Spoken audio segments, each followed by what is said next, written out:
Hola, soy Paul, bienvenidos a mi canal. Actualmente tenemos dos países que son mediterráneos, que no tienen salida al mar en Sudamérica. Bolivia, que en algún momento sí tuvo, pero creo que la mayoría ya conoce esa triste historia. Y Paraguay, que desde que se independizó nunca tuvo. Pero a principios del siglo pasado existió un tercer estado con esta característica, un estado peculiar, bastante peculiar. Cuando vi su bandera me hizo recordar a otra muy parecida, que también está en Sudamérica. Es cierto que la otra bandera no es oficial, ni tampoco es de un país, pero las similitudes son más que obvias, la de Guayana Francesa. Otra curiosidad o conexión entre ambas banderas tiene que ver con uno de sus vecinos, la gigantesca Brasil. Como ya podrán ver, tiene los mismos dos colores característicos, amarillo y verde. Pero no me refería a eso. Pero creo que tendré que dar un pequeño spoiler, bueno, ni tan pequeño. El territorio de ese estado actualmente forma parte de Brasil. Pero en un universo alterno, la Guayana Francesa también pudo ser parte de Brasil. Durante las guerras napoleónicas, Francia invade Portugal. Entonces Portugal en 1809 decidió invadir su colonia en Sudamérica. Se dio la capitulación y la renombraron como la Colonia de Cayena y Guayana. Pero en 1814 la devolvieron a Francia. En fin, me desvié mucho del punto.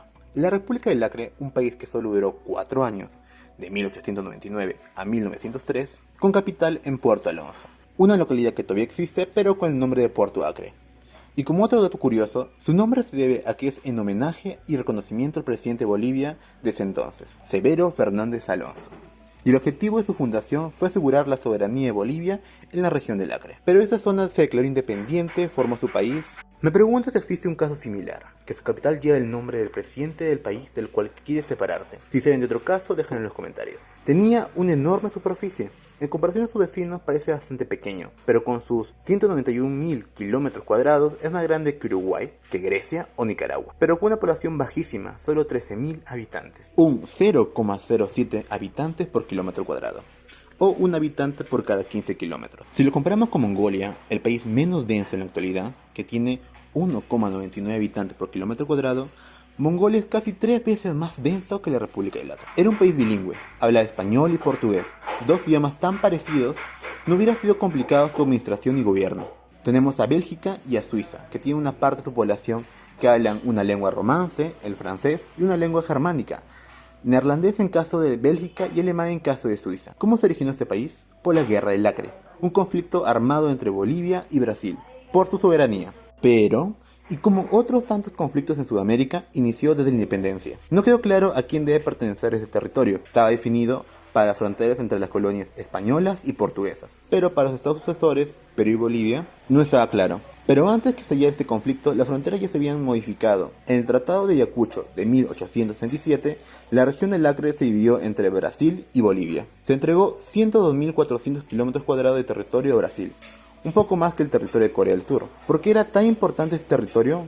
Por las reservas auríferas, yacimientos de oro, un importante recurso para cualquier país. Pero también tenía árboles de caucho, recurso muy importante en esa época por la incipiente industria automovilística, que necesitaba el caucho para las llantas, dando origen a la fiebre del caucho. Hizo rico a muchas personas, pero también se dio la esclavitud de los nativos de la Amazonía para recoger este producto. Es una historia que me gustaría contar en otro video. Era una región bastante despoblada y con poca presencia del gobierno de Bolivia, y debido a una sequía en territorio brasileño en 1877, se dio una migración de brasileños a ese territorio, convirtiéndose en la mayoría de la población.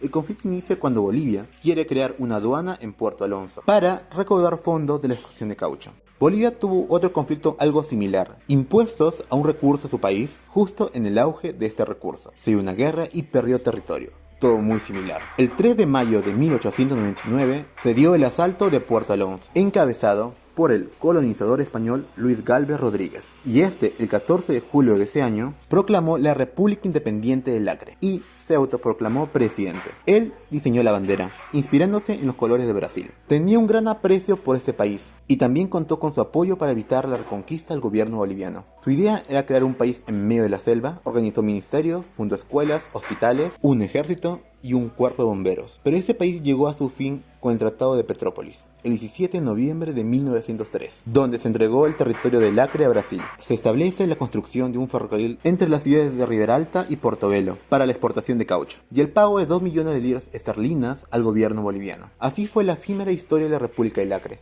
el país selvático que casi puede existir en la actualidad, aunque desde el principio lidera que formara parte del territorio de Brasil, ya que la mayoría de su población era brasileña. Algo muy parecido a la República de Donetsk y Luhansk, que se intentan separar de Ucrania, con mayoría rusa y el apoyo de un inmenso país con historia expansionista. Eso sería todo por este video, espero que les haya gustado. Si tienen sugerencias del tema, déjenlo en los comentarios. Adiós.